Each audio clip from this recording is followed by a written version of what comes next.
Luchará, ¿qué eres? ¡Un altar! ¡El Señor lo bendiga! Ahora sí. Hay un muy buen ambiente aquí. Amén. Aquí está el Señor. ¿Cómo nos sorprende hoy? Bueno, yo en esta tarde tengo el privilegio y la dicha de compartir la palabra. Y vengo con una palabra que es, pues, más una reflexión que fruto de un tiempo de pensar, de considerar.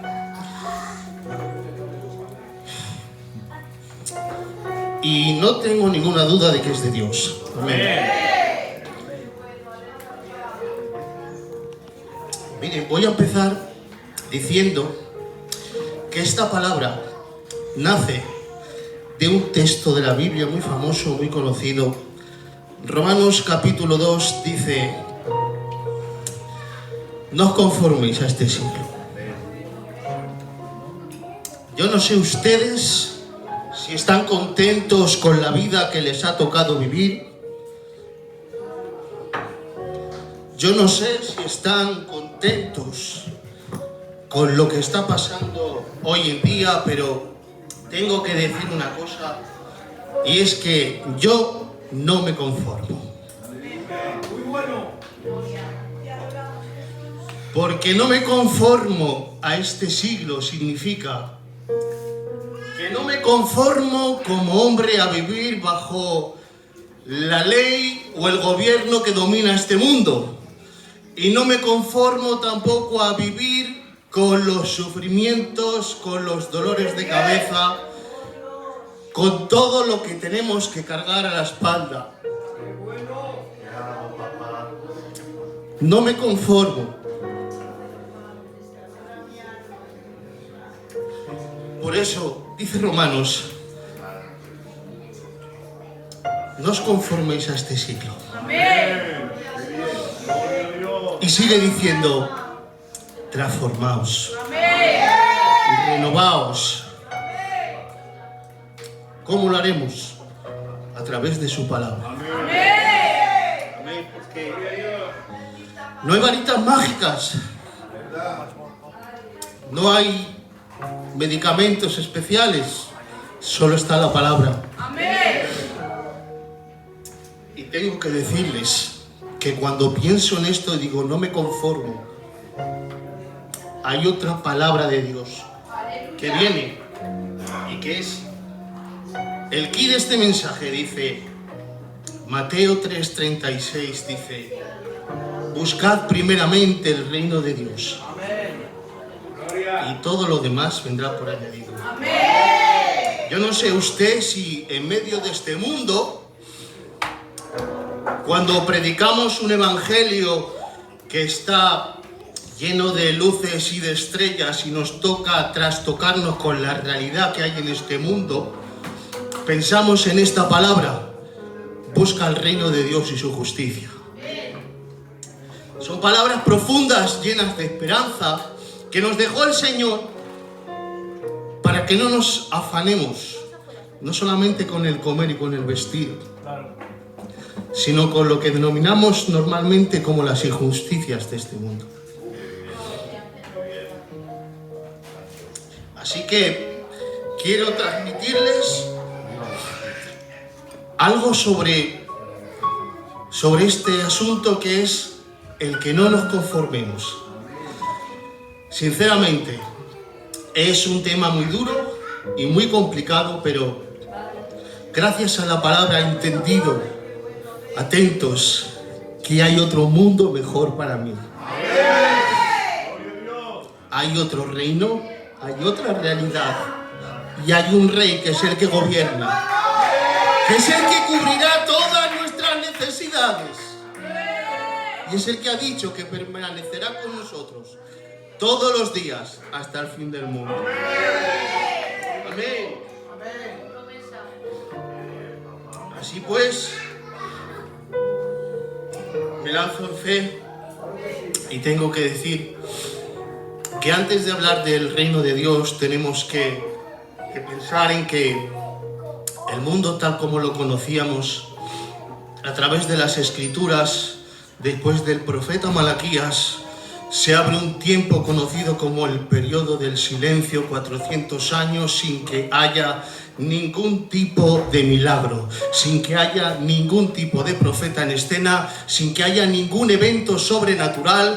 Es como que el grifo se ha cerrado y ahora mismo hay una generación que lleva 400 años, 16 generaciones han pasado y han oído hablar del Dios de los milagros, pero no lo han conocido y se tienen que conformar con las historias que contaban sus antepasados de aquel Dios que les sacó con brazo fuerte de Egipto y les dirigió durante 40 años por el desierto y les introdujo en la tierra prometida. Ese es el Dios del que vamos a hablar en esta tarde, el Dios que para ellos era un verdadero extraño.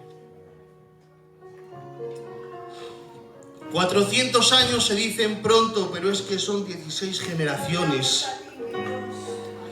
Y claro, aunque la humanidad no llegara a entender lo que estaba ocurriendo, había como un segundo plano, podríamos decir que es una atmósfera espiritual que lo vuelve todo imperceptible a los ojos humanos, que son las manos del Señor que están moviendo los hilos del destino y están preparando todas las cosas para el mayor acontecimiento del mundo, el mayor acontecimiento que jamás haya esperado el hombre, la encarnación de Cristo. Y entonces, dice la palabra de Dios en Gálatas capítulo 4 y verso 4. Pero cuando vino el tiempo del cumplimiento de las cosas, Dios envió a su Hijo. Y esto es precioso, porque nos da a entender que todo lo que ocurrió durante esos 400 años no fueron fruto del azar, sino que fue Dios mismo quien estaba manejando los hilos del destino para llevar al mundo a ese terreno. De tal manera que 400 años pueden parecer que son mucho tiempo, y es que lo es, pero más duro es aún pasar tanto tiempo sin ver ningún evento sobrenatural, sin ver ningún profeta ni profecía, viendo que se ha cerrado el grifo del mundo sobrenatural y tenemos que conocer al Dios que conocieron nuestros antepasados a través de historias. Quiero decir en esta tarde, no sé cuánto tiempo hace desde la resurrección de Cristo. Parece que la historia nos dice que hace más de 2000 años. Hace más de 2000 años que nosotros quizás no hemos visto esos eventos sobrenaturales. Quizás nosotros no hemos visto esos milagros de ver a los ciegos que recobran la vista, de ver a los sordos que tienen los oídos, de ver a los paralíticos andar. Pero tengo que decir que hay una mano que está detrás de todo esto, gobernando y dirigiendo los hilos del destino, y que ese es el Señor Jesucristo para traernos al lugar y al momento que Él quiere, que es ahora. Por eso tengo que decir a la iglesia el Salmo 43, es el salmo del amparo y la fortaleza que dice: aunque la tierra tiemble y se hundan los montes en el corazón del mar, aunque se levanten grandes olas sobre las colinas y las sacudan con violencia, no temeremos. No hay temor ninguno, porque confiamos en esa mano invisible que hace mover todas las cosas para llevarnos al lugar que Él quiere. Y sigue diciendo este salmo, tranquilo, dice: déjame ser Dios. Deja de luchar, dice otra versión, y acepta que soy Dios, porque yo gobierno las naciones y controlo el mundo entero. Amén. Quizás ha habido un tiempo que los más mayores lo reconocen. Puede ser tiempos donde se veían grandes manifestaciones del Espíritu Santo, donde dicen que en la iglesia había manifestaciones del poder del Señor y que había grandes transformaciones en las personas. Yo recuerdo el tiempo en el que había un mover cerca del año 2000, donde había el polvo de oro, el aceite en las manos, los empastes en las muelas, oro, zafiro, rubíes. Y quizás decimos ahora, ¿Qué está pasando que no vemos nada? ¿Será que ahora mismo se ha cerrado también el grifo? Tenemos que ir a la historia que hemos visto antes y ver que a pesar de que hay algo que parece que no se note y que no se aprecie en el ambiente, el Señor siempre está trabajando en nuestras vidas y Él ha prometido consolarnos. Por eso sufrimos, lloramos, porque no hay en el mundo quien nos haga justicia, pero viene el Señor y te dice: yo tengo el reino de Dios para ti, que estará lleno, dice la palabra de Dios, de justicia, de paz y de gozo del Espíritu.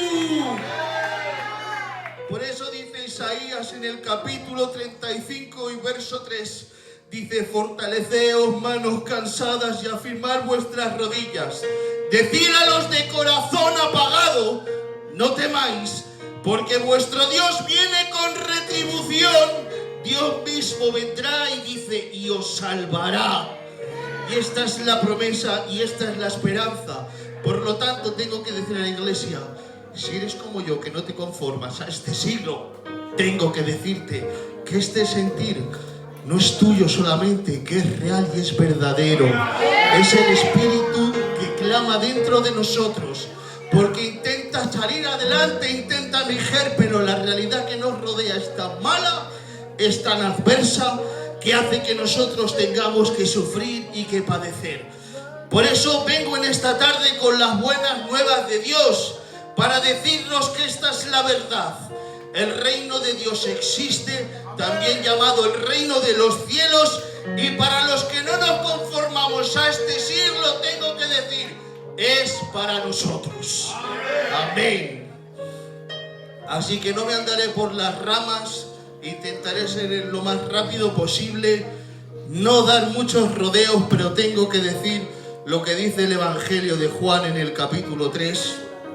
El que no nace de nuevo no puede ver el reino de Dios. Lo que es nacido de la carne, carne es, y lo que es nacido del Espíritu, Espíritu es. Hay una versión, hay un dicho que se dice popular que a mí me hace mucha gracia, y es que no podemos mezclar el tocino con la velocidad. Pues de la misma manera no podemos mezclar las cosas carnales con las cosas espirituales. Amén. Pero no nos dejemos deslumbrar por estas palabras, porque aunque estas palabras sean espíritu, nosotros que hemos sido regenerados, amén, no por voluntad de varón ni de hombre, sino que lo hemos hecho por el mismo Dios, nosotros sí lo entendemos. Y tengo que decir, el mundo esperaba un reino visible. El mundo esperaba recibir a un Mesías que viniera con una vara de hierro para reinar sobre las naciones y librarles del oprobio de los romanos. Pero es que en vez de un león vino un cordero y trastocó todo el entendimiento, porque hacía falta sabiduría de lo alto para entenderlo, porque eran cosas que habían sido reveladas, pero no todos los corazones podían entenderlo. Por eso dice Efesios: para que pudiéramos tener en él un futuro mejor, él tenía que venir y llevarse cautiva la cautividad, a fin de que a través de sus padecimientos, muerte y resurrección pudiera desbancar al imperio de la muerte y ofrecernos en don de la gracia, que es por medio de la fe en Jesucristo. Aleluya.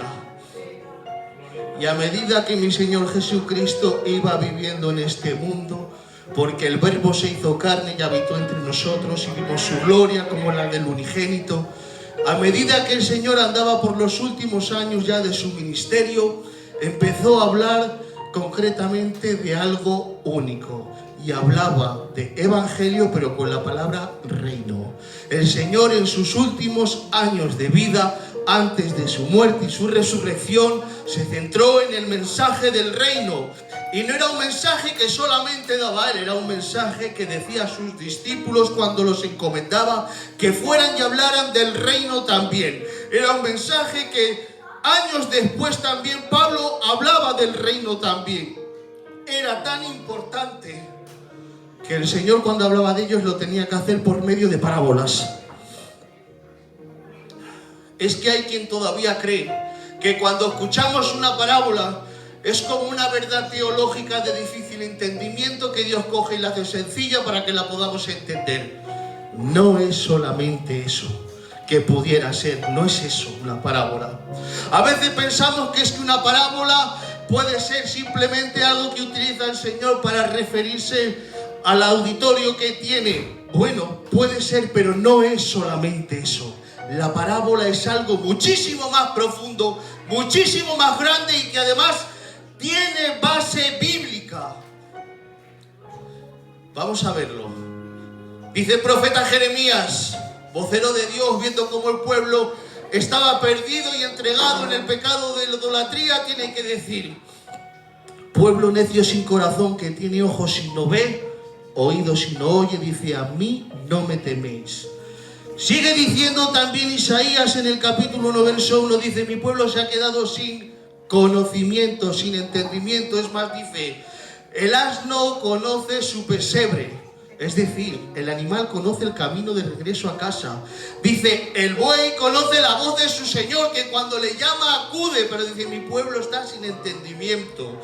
Pero seguimos leyendo y dice el salmista Asaf, el famoso levita, profeta, el director de la orquesta musical de la adoración en el templo, tiene que decir: abriré mi boca por proverbios. Otras versiones dicen por parábolas. Y hablaré cosas escondidas desde la fundación del mundo. Pero es que ahora viene el profeta Isaías y dice en el capítulo 6, verso de 9 al 10, dice: oíd bien y no entendáis, ved por cierto, mas no comprendáis. Dice: ciega sus ojos, para que viendo no vean, y sus oídos, para que escuchando no entiendan. Dice: ni su corazón entienda, para que no haya para ellos sanidad. ¿Qué quiero decir con esto?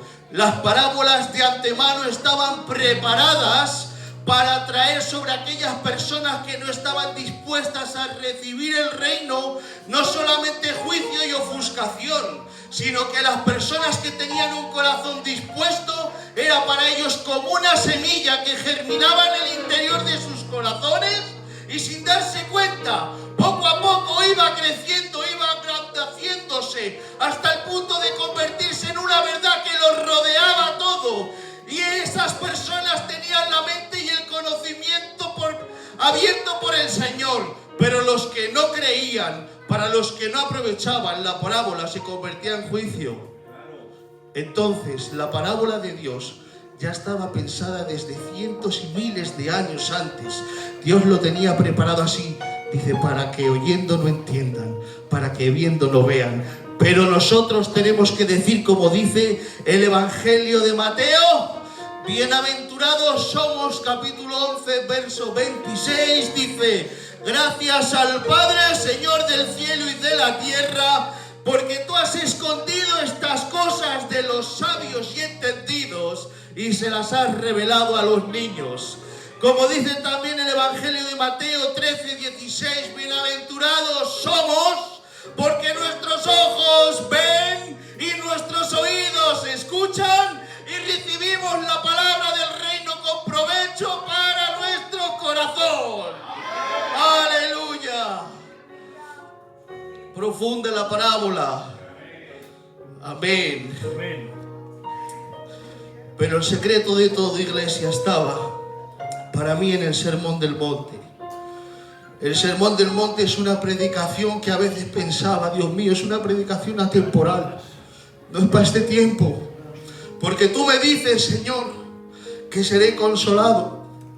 Tú me dices, Señor, que seré saciado. Tú me dices, Señor, que todas mis necesidades van a estar cubiertas. Pero es que desafortunadamente quizás soy aliviado, pero entiendo que tarde o temprano me tocará volver a llorar, me tocará volver a sufrir, me tocará volver a padecer. Y esto es una realidad que no podemos negar.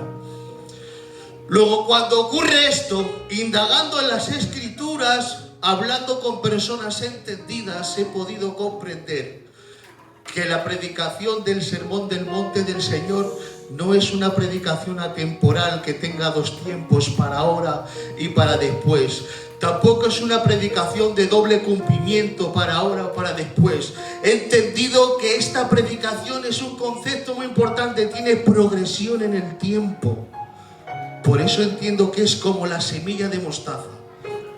La parábola del reino dice que es como una semilla que es sembrada, que a la verdad es la más pequeña de todas y pasa inadvertida a los ojos de todos. Pero cuando crece se convierte en uno de los árboles con las hortalizas más grandes que hay. ¿Qué quiere decir esto, hermanos? Que aunque estemos sufriendo y seamos consolados, el estado de perfección no lo tenemos todavía. Por eso mientras estemos aquí, tocará llorar, tocará sufrir, tocará pasarlo mal, pero la palabra de Dios tiene esperanza para nuestras vidas. Y ha dicho el Señor: serás saciado, serás consolado. Y he entendido que aunque al tiempo presente yo tenga todavía que sufrir, se vislumbra un panorama de un tiempo perfecto, que no es para este momento, es para más adelante, donde todo será perfecto. ¿Qué significa perfecto, hermanos? Que lo que ahora está mal no va a existir ahí. Que lo que ahora ocurre allí no pasará. Que las preguntas que tenemos no necesitarán respuesta, porque el Señor mismo será el que satisfaga todas nuestras necesidades. Si no te conformas con este mundo, tienes que saber que hay un mundo y un reino perfecto, con un rey perfecto y una gente que vendrá con un cuerpo perfecto a reinar en la tierra y a establecer el reino de Dios perfecto. Pero para que llegue ese estado de perfección todavía queda tiempo. Y tengo una palabra de Dios importante: progresión. ¿Qué significa la progresión? Soy consolado en el momento, pero espero que llegue el día en el que sea perfecto. Mientras tanto, no voy a perder el tiempo, porque sé que mis esfuerzos de ahora son la recompensa del mañana. Y he entendido, como dice en Romanos capítulo 3, dice: también nos gloriamos en las tribulaciones, porque la tribulación produce paciencia, la paciencia prueba y la prueba esperanza. ¿Cuál es mi esperanza? Sé que Dios me tiene reservado un futuro perfecto. Amén. Y a pesar de los avatares, o ese nombre que le hemos puesto, injusticias de la vida, hay un tiempo perfecto. Por eso dice el Señor: no te conformes a este siglo. Renueva tu entendimiento y transfórmate, porque vienen tiempos donde dice la palabra de Dios que el conocimiento de Dios cubrirá toda la tierra. Vienen momentos donde dice la palabra de Dios que jugarán el lobo con el cordero. Vienen tiempos donde dice la palabra de Dios que el Señor regirá el mundo, pero nosotros estaremos con Él.